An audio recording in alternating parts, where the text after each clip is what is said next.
Hi there, I'm Haruka. It's garbage day!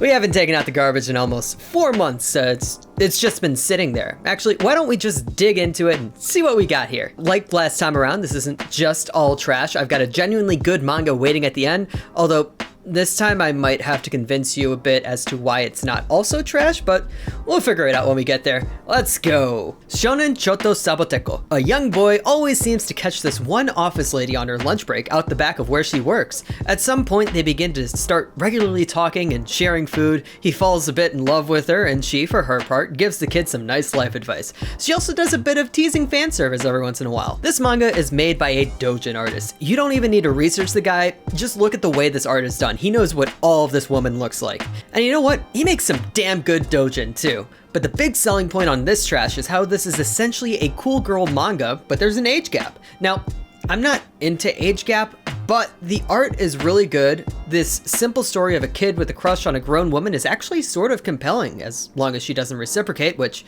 unfortunately she kinda does. Sayori Kirigiri as a character is just absolutely amazing to see. Just put her in a room, watch her go, just let her run free. Doyara Boku no Hanayome wa Onna Kishidan na Yode. This manga is made by a much more well-known doujin artist, Goro Nori, if you've heard of them. A guy comes home to discover that his house is now filled with knights from an isekai fantasy world, one representing each race. Turns out, his dad is the hero of that world who returned back to Earth.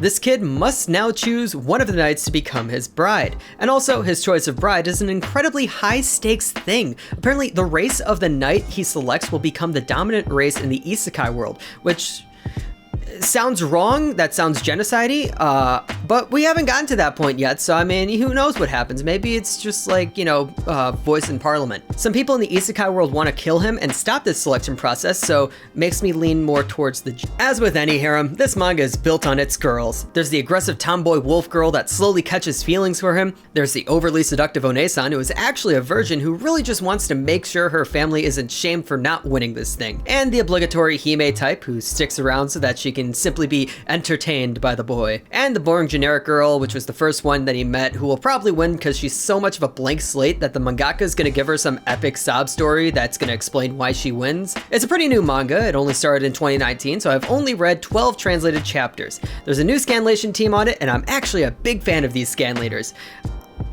I just want to remind everyone that piracy is only bad if you have the access and the money to buy things legally and still choose piracy. If you do not have money, ahoy. Megami no Sprinter. I want you to first look at this woman. You know exactly why I'm into this manga. Okay, now imagine what she's like and what she does. If you guessed athletics dominatrix, then you are correct, and I can't imagine why you didn't think that from looking at her. So there's this kid, Kota, who wants to be like his big brother and be a good sprinter, so he seeks help from his sister-in-law, Kyoko. Kyoko is a former sprinter herself and used to be Kota's brother's trainer, but she's actually into some very experimental training practices. Specifically, she seeks to control the testosterone in this young boy's body, thus helping him gain peak performance for when he races. So Kyoko gives Kota a collar to measure his testosterone, tells him he's not allowed to masturbate anymore, and then goes on to sexually frustrate him. But there's so much more. Also in the story is Kuribayashi, who is the school nurse who thinks that she has to teach Kota how to jack off, and then she gets involved in this entire thing. And also, Kota is obviously going to start catching feelings for his Dami Mommy, who also insists on sleeping naked with him. And Kyoko turns out to be incredibly horny all the time, like to the point that it is a serious physical problem. She got into sports specifically to control herself. She trains naked in an empty stadium. When she loses control, this is what her room looks like the morning after, and she has snapped a man's dick off from being too rough. So yeah, I really like Kyoko, and I just want to see more of whatever the hell this manga is. And finally, the good manga, which I'm gonna have to convince you for a bit. Sensei de Sexu Shicha Ikemasen. So this is a manga that may look like trash, but it is legitimately probably the best form of sex ed I've ever seen. Sort of taking that one school nurse from the last manga and actually grounding her in a more realistic way. There's no real narrative, it's very episodic, and the story usually follows this pattern. Someone goes to Yui-chan sensei with a very uncomfortable problem related to sex ed, whether it's about how to be a considerate partner, making sure to get tested, or even just jacking off too much. The student asking her for help hallucinates a scene with her because she's so hot, and obviously if she knows all of this, then she's got a ton of experience. Then Yui-chan sensei, who is absolutely not experienced with anything involving sex, gives nuanced and well-researched advice based on scientific studies and surveys.